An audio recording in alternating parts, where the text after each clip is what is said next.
It is impossible to fight the universe's decisions, after it has made its choice. While doing some computer tests, a mysterious individual receives an encrypted file. After decoding the message, an AI contacts him in real time and informs him that he is aware of the man's employment being terminated. On the PC, a file named Transfiguration Project emerges.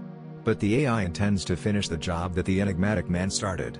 The guy hesitates and asks why, to which the AI responds that it is the only thing strong enough to halt the impending disaster. The end-of-the-world astronomer Michael Swafford is interviewed on television regarding his new book. In the end, there was light, while the scene shifts. Michael covered gamma-ray bursts, or GRBs, in his book. Astrophysicists predict that a gamma-ray burst will be the reason why humanity will disappear from the Earth. Michael explains that a dying star releases two strong, narrow beams of radiation, which is how a GRB is created. He then verifies the existence of AWR 104, a fading star in the Milky Way galaxy. Regretfully, Earth is situated exactly along the beam zone's route. Stated differently, it appears as though a gun barrel is pointed directly at you. The DNA of several people is then analyzed on a computer screen, until a perfect match for a test participant is found. Following that, a man going by the name of Joseph Stedman, or Joe, sees a taped video of his daughter Zoe and pregnant wife Heather on TV. Joe offers to name their unborn child Rhea, which means ray of light, to Heather as they discuss potential names for the child. In the video, it appears like the Stedman family is content. As opposed to Joe's current awful situation, Joe doesn't realize that a secret camera placed in his lampshade is watching him. The person selected for the Transfiguration Project is Joe. The mystery man from earlier turns out to be a crazy scientist, and it turns out that he is being watched everywhere at all times. It becomes clear from observation that Joe is receiving treatment for depression, suicidal thoughts, and problems controlling his rage. The insane scientist is also keeping an eye on Joe's daughters. Then it is discovered that Joe abandoned his family following Heather's death. Because of this, Zoe harbors resentment towards her father. Nevertheless, despite the absence of her father's assistance, Zoe grows into a strong, self-reliant lady. In addition, she dates Michael Swafford. Meanwhile, Rhea develops a drug addiction similar to that of her father. The two sisters lead rather different lifestyles. Michael and Zoe flirt at a library. Michael puts down the stack of books they had gathered as he leans in to kiss her. When Zoe gets up, she informs Michael about the fate page. A book that falls open to a page that can be interpreted as a fortune cookie, and applied to one's life like the fortune-telling game she and Rhea used to play before Zoe forces Michael to attempt a medical book's fate page. The sentence essentially highlights the idea of one person giving their lives to rescue others, despite its solely medical nature. Resuming our conversation with Joe, he informs us that he has been offered a position in a facility that is supported by the government. Strangely, despite never having applied, the institution managed to find his identity and recruit him. Despite feeling uncomfortable, Joe takes the job. A year later, he received an award for abstaining from all drugs. Joe recalls the time he had it all. With a devoted wife, two lovely girls, a dog, and a house he can call his own, Joe then visits Zoe and makes an effort to patch things up with her. Joe makes every effort to convince her that he has changed, and that he can help Rhea with Zoe, but Zoe isn't ready yet. Michael blocks Joe and Zoe, pissed from receiving his present, despite Joe's insistence on doing so. Joe attacked Michael out of the blue and grabbed his throat. Even Joe is shocked by what he's just done when Zoe stops him. Later that evening, Zoe attempts to call Rhea, but she doesn't pick her up. Zoe believes her sister is back on drugs. Michael comforts her and tells Zoe that he will always be there for her. Joe tries to call Rhea as well, but he gets a voicemail instead. Joe is urged to reassure Heather that he will support their girls in a flashback. Joe apologizes to Heather for breaking his word. After a year of abstinence, he picked up drinking once more. Regretfully, he is unaware that there is someone hidden in the back seat.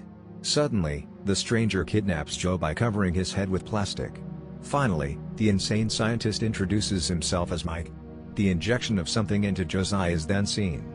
Weakened and confused by the voice in his brain, Joe awakens on the streets. Then he discovers a small suitcase with a revolver inside. Joe lets out a painful scream as Mike presses a key on his keyboard. Mike says that a gadget was put through Joe's optic nerve. It lets them see what Joe sees, and it also lets Joe see what they want him to see. Joe witnesses Mike forcing Rhea to purchase the drug. Additionally, Mike tells Joe that he has been observing his family for a long time. He goes on to show Joe that Zoe smokes, telling him that his actions have caused his family to fall apart. He is trying to get Joe to follow him by manipulating Joe's conscience. When Sabby, A lady arrives. She asks Joe what's going on. Although Joe advises her to contact the police, Mike blackmails Joe. Joe is given the order to kill the woman, or else Rhea will perish. With nothing more to do, Joe takes up the firearm and squeezes the trigger, but nothing occurs. Mike assures Joe that he will now be his higher authority, but as Joe turns to face Sabby, who turns out to be Mike's accomplice, she tases him. In the meantime, evidence suggests that a dying star is really spewing gamma ray bursts into space. Sabby tells Mike that all the arrangements have been made. Conversely, when Joe awakens, he discovers that he is confined to a small area. When he tries to dial 911, the operator threatens to murder his daughters if he ever gets in touch with the police again. Joe is finally allowed to leave his car's trunk when he accepts Mike's demands. Observing Joe via a drone, Joe is told to go somewhere by Mike. The scene switches to Zoe seeing a phone video of herself and Maria. She makes another attempt to call her sister but is unsuccessful. Returning to Joe Mike, he gives him the order to go into Charles Marjorie's home. Mike tells Joe to scare Charles into unlocking his safe when he gets to Charles' room. Although Joe is still reluctant to comply with Mike's orders, Mike only needs to show Joe a gun aimed at his daughter's head, for him to force him to do so. After arriving at the safe, Joe gives Charles the go-ahead for the laptop. Joe is then instructed to place his finger on the laptop's fingerprint reader. Joe's DNA data is displayed, and the label is written. Charles is in shock at what he just saw, and Sequence Compatible validates that he is the person they are searching for. Joe then attaches a metallic LED gadget to the laptop. Sabby can now duplicate every file on Charles' laptop, thanks to this. Once they have everything they need, Mike tells Joe to remove Charles, but Joe is reluctant to comply. Distracted, Joe pushes Charles down without realizing he's already armed, and Charles swiftly takes up the revolver. Joe informs Charles who he is and what the boss is ordering him to do. Charles, however, finds it hard to accept that his worker is the match. After that, Charles examines Joe's eye and discovers the optic implant. Chuck adds, they shut down the transformation project because it's too risky. Realizing that Mike can see and hear him, Chuck gives Joe the command to proceed, not realizing that Chuck will be killed by the drone. Finally, Joe is told to amputate Charles' thumb. Joe then visits Redlock, the corporation he works for. Simultaneously, the drone under Sabby's control unleashes tiny drones that find their way to the building's ventilation system. When Joe puts on a mask, the drones release chemicals that everyone in the building inhales and kills. Joe begs Mike to stop, but he instead demonstrates to Joe that the identical drone is in his daughter's room, ready to go off in 4 minutes if he doesn't make it to the main facility. Joe bolts for the main facility as soon as he can, grabbing a key card from security. When he finds out that Safety is still alive, he shoots his revolver. Although Joe avoids the gunfire, it messes up Mike's audio feed since it's too close to his ear. Joe was able to get to the main facility on time thanks to the audio stream being repaired. He then provides Mike and Sabby with access to the core by using Charles's thumb. Joe inquires as to his daughter's well-being. But in order to protect his daughter's life, Mike gives him one more command. Joe is told to enter the machine to activate the throw switch, but this is only a trap. The door shuts, and the machine starts on as soon as Joe enters. Joe queries Mike's motivation for doing this. Mike merely informs him that he is the ideal subject since it is in his DNA.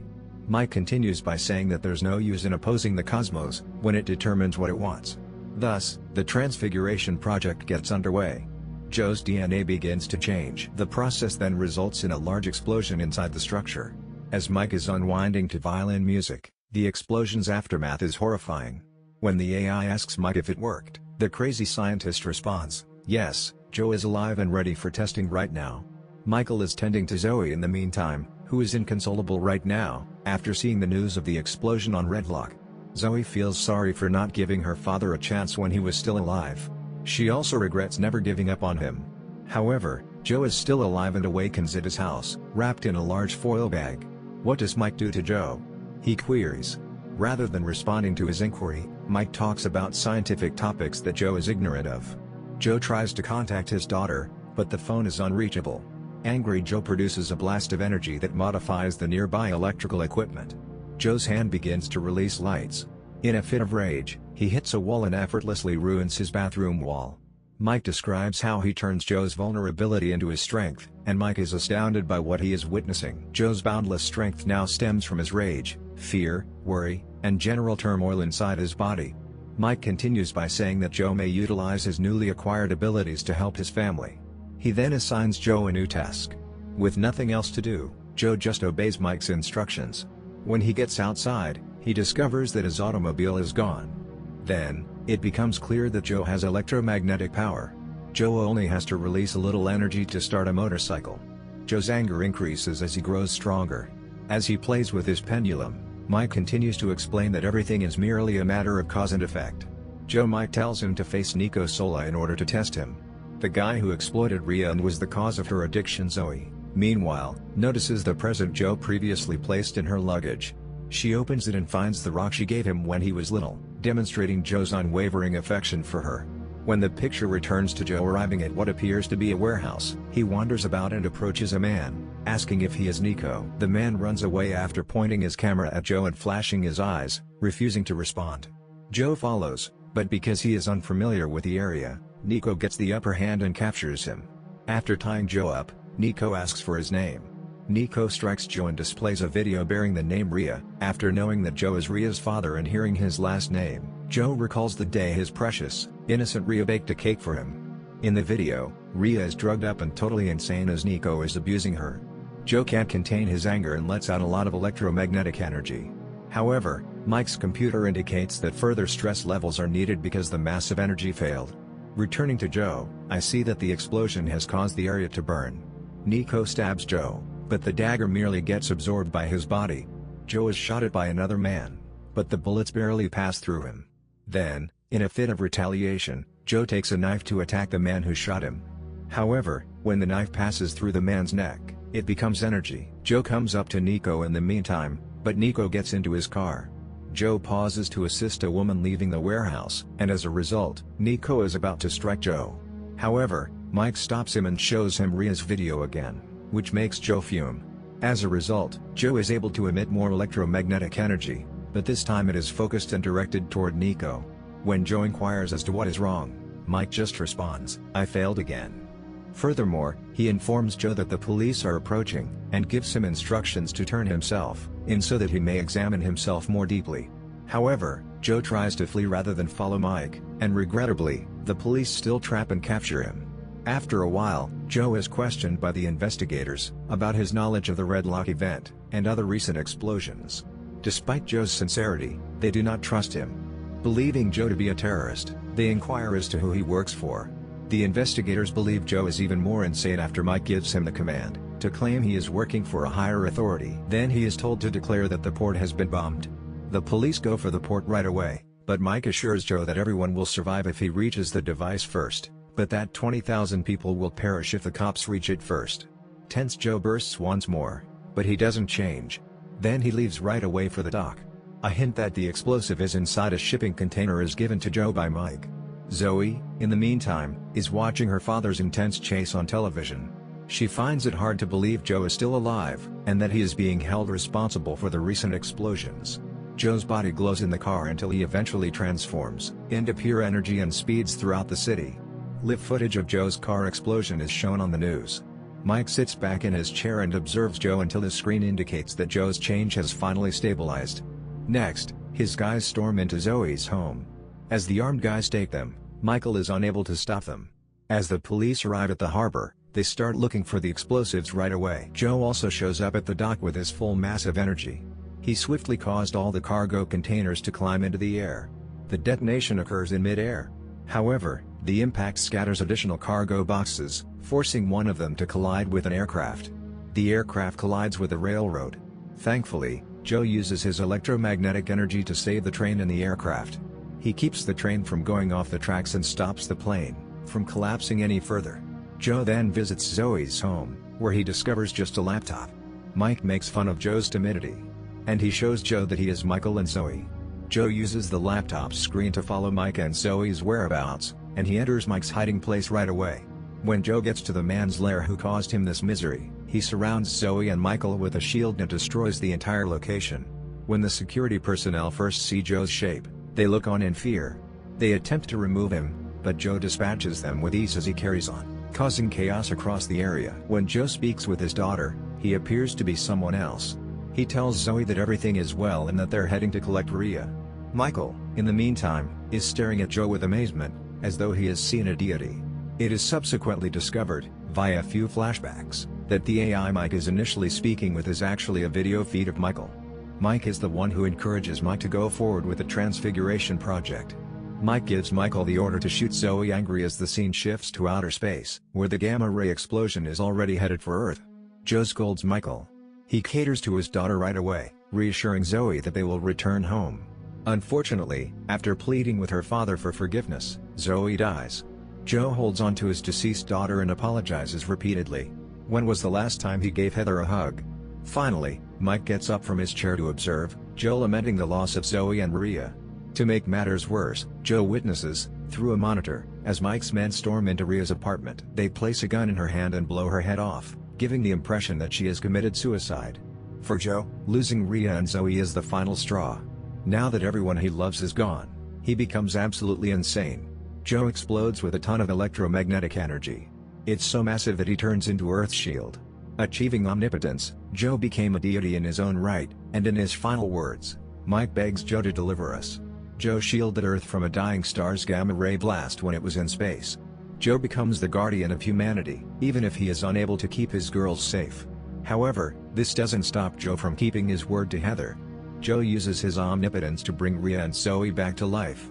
On the beach where their family used to vacation, Zoe and Rhea wake up. When Joe whispers 143 to Zoe as his energy hugs Earth, the film concludes with Zoe saying the same. What are your thoughts on this film, guys? Tell me in the comments section below. Furthermore, if you enjoy my videos, please subscribe and like them. See you soon in